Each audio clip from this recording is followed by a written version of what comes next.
Hi everyone, it's Lucy from My Crazy Craft Life, and I'm here today with a design team post for Scrapping for Less, making this cute card using the Sweet Pea Designs Storybook Circus. And I used quite a few items from the store today.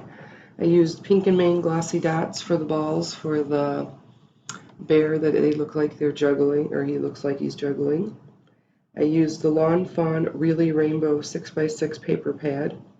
I used Brutus Monroe embossing ink, Stampendous silver detail embossing powder, and Chameleon Markers, and all of that's listed on the blog if you want to jump into Scrapping for Less and pick up yours at a really good price. But I really liked the embossing powder from Brutus Monroe. I've always been a big Versamark fan, but that Brutus Monroe was really juicy and I really liked using it. I thought it did a really good job.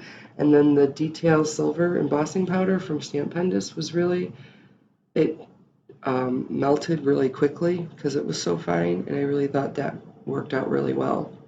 So for this card, I wanted it to look like, for like the circus, when you walk into the big top, a big curtain.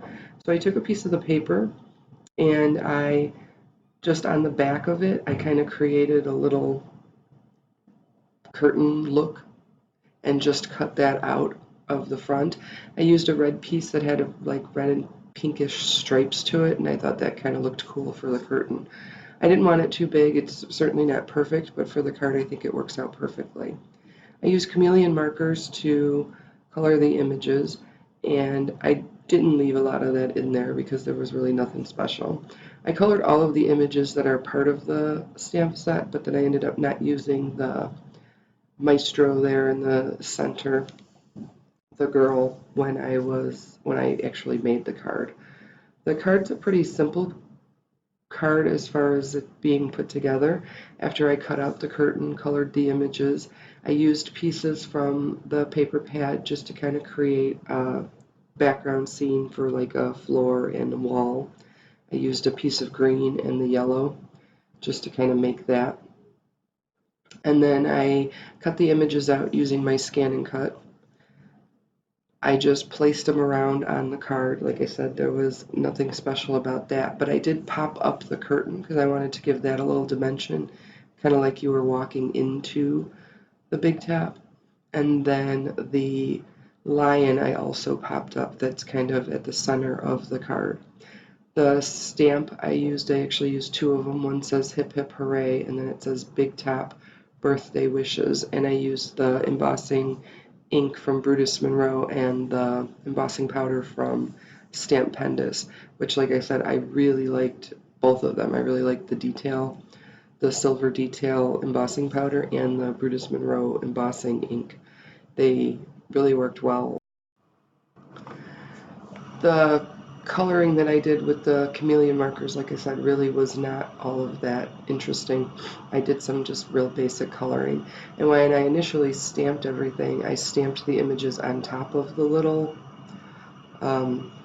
stands, I guess you want to say. And then I ended up cutting those off because I decided that I wanted them separate after I put them on together. I don't know why.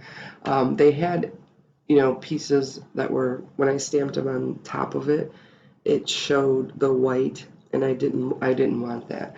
So on the images, like the lion with jumping through the ring, I actually cut that out with just a X-Acto knife, so nothing crazy or special there.